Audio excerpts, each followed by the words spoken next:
Welcome back to Just Chat. And this is the series of videos we do on Thursday and Sunday evenings just for our own entertainment. So for all you Audie fans, yes, he is still hibernating. And I'm convinced it's because the weather has been very odd lately. In fact, about an hour ago, I looked out the window and I saw snowflakes coming down. And I thought, well, okay, yeah, it's January. You expect to see the occasional snowflake in January. But then I went into another room on the sunnier side of the house, and outside of that window, I keep an outdoor thermometer. Took a look at it, and it said 65 degrees. To be fair, again, sunnier side of the house. But 1 minute, snowflakes are coming down. The next minute, the sun is shining, and the temperature is reading 65. I don't blame the cat for hiding. That doesn't look like weather. That sort of looks like a witch's spell. So we're going to leave him alone. Maybe he'll show up. If so, we'll enjoy his company. If not, we'll just have to catch him next time. So we're going to take a quick break for the intro, and we will be right back.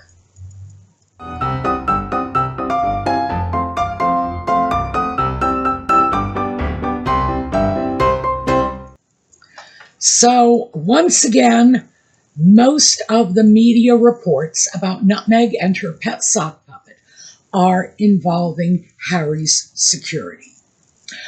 Let me start with just two quick little stories. One is from a U.S. news source, articles as always in the video notes, that is one of the first to mention the impact a favorable conclusion to Harry's request for security would have on us in the U.S. as taxpayers. And yeah, the general consensus is if the U.K. grants him enhanced security, we will probably be required to do the same. I will, however, say that because it's very clear Donald Trump does not like Harry. And frankly, whatever your position on Donald Trump is, look at it this way. My enemy's enemies are my friends. It's very unlikely the Trump administration would be overwhelmingly supportive of this. So I guess we can take heart in that. But I'm glad to see the media is looking at this more globally and not just saying, oh, it's UK courts, UK business. No. If that bit of UK business goes down the wrong way, it will very quickly become US business, and we should really not lose sight of that. Another little oddball story, and well, not really oddball, it's common for them, is that we have yet another story. And of course, it's a huge clickbaity title about Nutmeg and the sock puppet making major decisions about their putative children.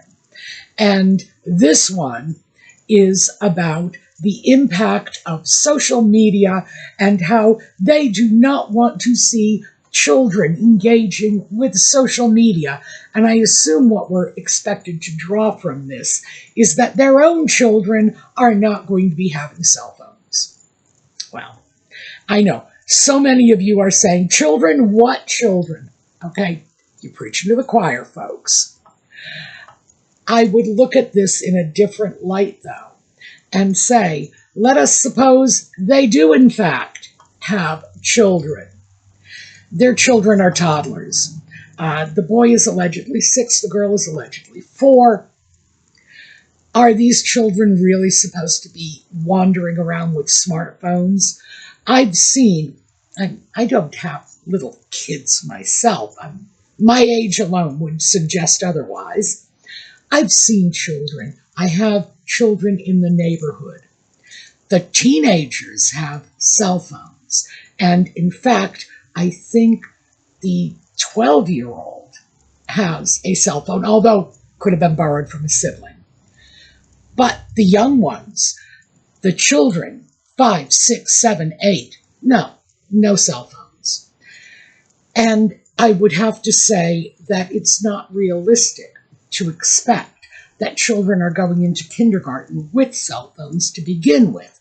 But the other layer on this is, if you are a working parent and you have a 6-year-old going from your home to school, directly from school to daycare, or maybe even an after-school daycare program in the school building, and you are expecting to be away from that child for 8 hours a day, maybe more, why would you not want to take advantage of the opportunity to be able to stay in touch with the child?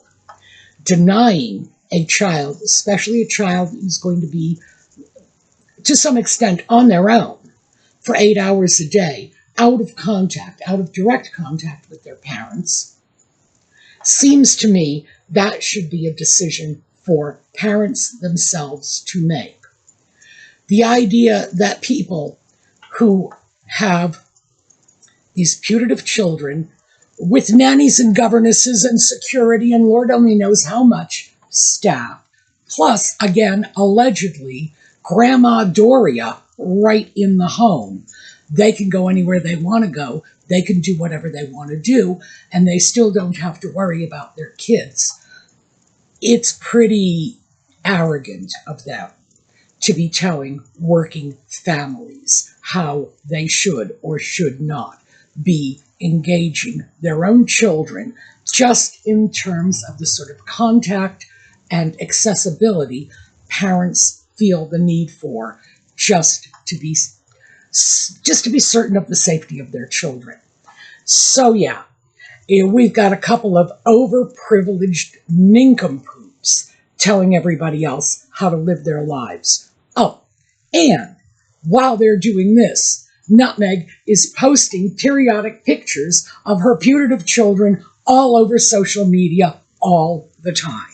So yeah, the hypocrisy is just dripping from the cracks. Now, let's get on to the major story. Well, I guess it's the story that's on people's minds, because I wouldn't exactly consider this a major story, and it is the sock puppet's endless lawsuits to get his security back. And the reason I don't consider it a major story is because it's been going on so long. Well, what's happening now, and again, articles in the video notes, what's happening now is that the media is starting to get wise to the fact that these constant disclosures from the Sussex camp that the security is nailed on. Again, an expression I'm not familiar with. I assume it's British. Nailed on. We would say nailed down. I think maybe that's the comparison. That it's a foregone conclusion. People are starting to say, no, not so. And this is coming out of the Sussex camp. Does Harry have inside information? How could he? How could he possibly have inside information? Because we're talking about Ravik, the body, and this is the Royal and VIP Executive Committee, whatever. The people who decide if important people get security. Ravik has not been viewing this matter with a favorable eye to date. They cannot be thrilled that the sock puppet is continually bringing this case into court again and again and again, demanding reviews. So why would anybody think they are picking up the phone and giving him insider tips, especially knowing that if they give him a single scrap of information, it goes from him to the media in lightning quick speed. So why would they do that? The media is starting to pick up on this. They are starting to say, no, it's not the done deal everybody says it is. But they are speculating about what it means. And the current speculation, which may not be all that far from the truth, is that the sock puppet is planning for not just a return on his own to the UK, but a return with the little woman in tow. Yeah, I know. I mean, I can already hear the groans coming from across the Atlantic. Yes, my poor British friends, that does seem to be the rumor, that you're getting her back. But we do have information from the Sussex camp indicating that she plans to be in the UK for the opening of the Invictus Games. And that, of course, brings up another facet to this bizarre story. And that is the fact that Harry is saying to the press, but apparently not to King Charles, that he wants Charles to open the games with him. But there's no indication that he has actually invited Charles to do so. Now, I have no idea if Charles is motivated to do this, if Charles considers the Invictus Games to be something of particular interest to him, if he has ever had an interest in this sort of charitable engagement. I am not aware of it. Charles's personal charities, the ones that he is attached to, tend to involve environmental issues, architectural issues. I will say that. Charles has been very aware and vocal about things like the landscape of London, looking out, not liking the new contemporary buildings, and complaining about them. I think he likes the old-fashioned look of some parts of London better than he likes the modern look of others. We know what pushes Charles's hot buttons, and we also know that he is perfectly willing to go out and discuss these matters with the begonias, because he's told us so. The fact is, Charles has a lot of environmental charities that he is deeply personally attached to, a lot of conservation charities, that sort of outdoor wilderness preservation, climate change.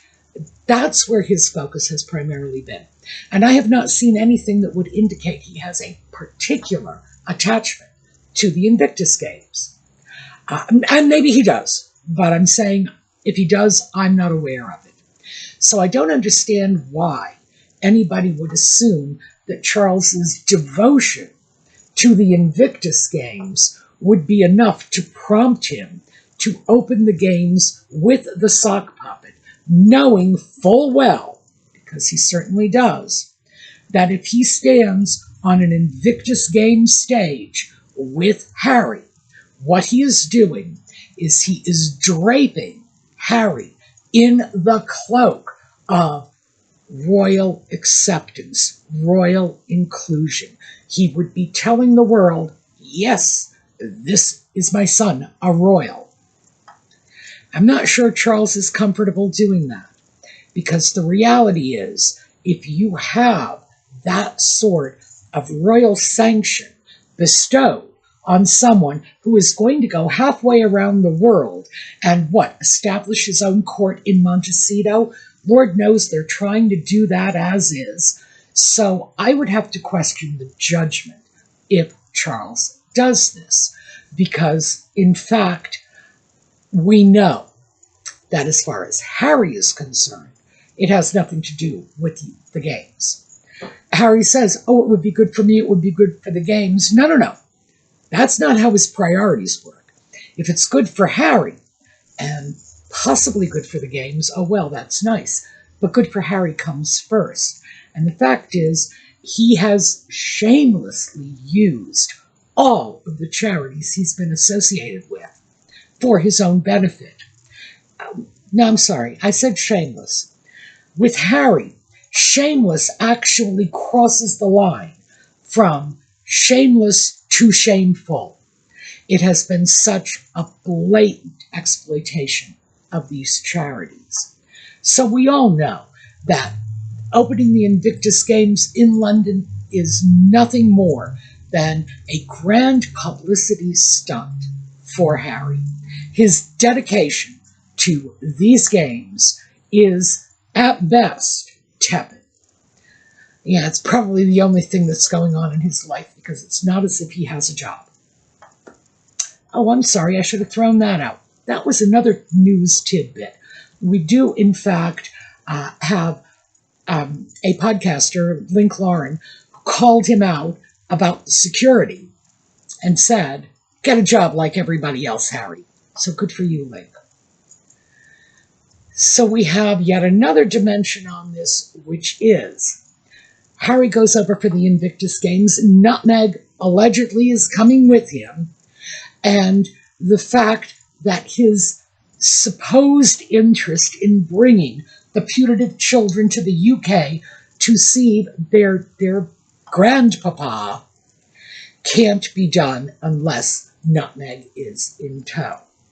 So, package deal. Apparently, the word from the Sussex camp is, you want to see the children, you got to take Mama Bear with you. Not so sure that's going to go over too big. So, what are the takeaways from all of this? One, it's very clear Harry is desperate enough to try to push his father into an appearance at the Invictus Games. Mind you, he has not yet actually invited Charles. He is just blasting this to the media in order to force Charles's hand, which I don't think is going to be taken well. He's desperate for this. He has no relevance outside of his connection with the royal family. He, in and of himself, he is nothing. Absolutely nothing. If you divorce him from his royal connections, he might as well be the village idiot, because he has nothing to offer the universe at all. Period. King's son, that's all he's got. And the king's son, who is being shunned by most of the rest of the royal family, is probably not a very valuable commodity to sell. So he needs his father. He needs Charles to show up at the Invictus game, wrap his arms around his darling boy, and say, look, we're all friends again. And if that happens, of course, that would be a massive mistake for Charles, because this isn't about family. This is about politics. And if Charles, and Lord, I hope he is not, if Charles puts his family issues ahead of his duty to the nation, then he doesn't deserve the throne he sits on. Sorry, my opinion. Nutmeg is part of the package deal, and that's what the information is leaking now, that if she doesn't go, the kids won't go. And there is also this subtext that the sock puppet is using this Invictus reunion as a springboard to transition back to the UK. That part of it, by the way, would not surprise me. Frankly, the royal grift has been saying for a long time that she believes that that's the trajectory all this is taking, that eventually they, meaning Nutmeg and the sock puppet, will be rolled back into the royal fold. Yeah, the sock puppet maybe, I'm not so sure about Nutmeg, but it does make a certain amount of sense when you consider that whatever plans they had coming to the U.S. Just never materialized. The fact is, their reception in the U.S. was very favorable, but it didn't take people very long at all to see that they were effing grifters, you all know where that came from, with absolutely nothing to offer, and that if they were not selling out their family by publishing wild and largely false allegations, dishing the dirt, and basically completely torpedoing any of the privacy rights one would expect about dealings within their own immediate family, because let's not lose sight of this. The stuff that came out in Spare was things that took place over family dinners and in family living rooms. This is not something that was ever intended for public consumption. If they're not doing that, the public has no interest in them. None. And they have not been successful at anything else. And Nutmeg, very recently, of course, has been forced to face up to the fact that she's sitting on massive inventory for her as-ever business. Things are not selling. Oh, and the sell-by dates, that clock is ticking. So it's only a matter of time before those items are going to have to be donated if they are not sold, and they have not been sold. So, yeah, I would imagine there will probably be soup kitchens all over the country serving runny jam. What can I say? So that's where it seems to be going. The sock puppet is desperate for Charles at the Invictus Games. Charles is under a lot of pressure because the sock puppet's throwing this out to the press. So he's looking for the press to push Charles into making a decision that would not be in his best interests. Take that Invictus triumph, standing on the stage with his father, like a couple of freaking Roman generals. Like, honestly, what reality does this nitwit live in? And then he will once again be the crown prince, and William's out of the equation, I'm guessing. And he can go off and continue to merchandise his family relations, make more money, but certainly slide back into the UK, which is clearly where he wants to be, because America has not turned out to be the land of milk and honey as he undoubtedly expected it was when he first came here. Yeah, didn't work out that way. Harry, we don't have kings in this country. I would have thought even someone as stupid as you would have worked that out by now. But then again, we all know what he thinks of our Constitution. We know what he thinks of our First Amendment. So, yeah, maybe he thought he could just come over, turn it all upside down. Better men than you have tried and failed, Harry. So, that is what I have for you. I find it interesting the way it is shifting, and we'll have to see how this works out.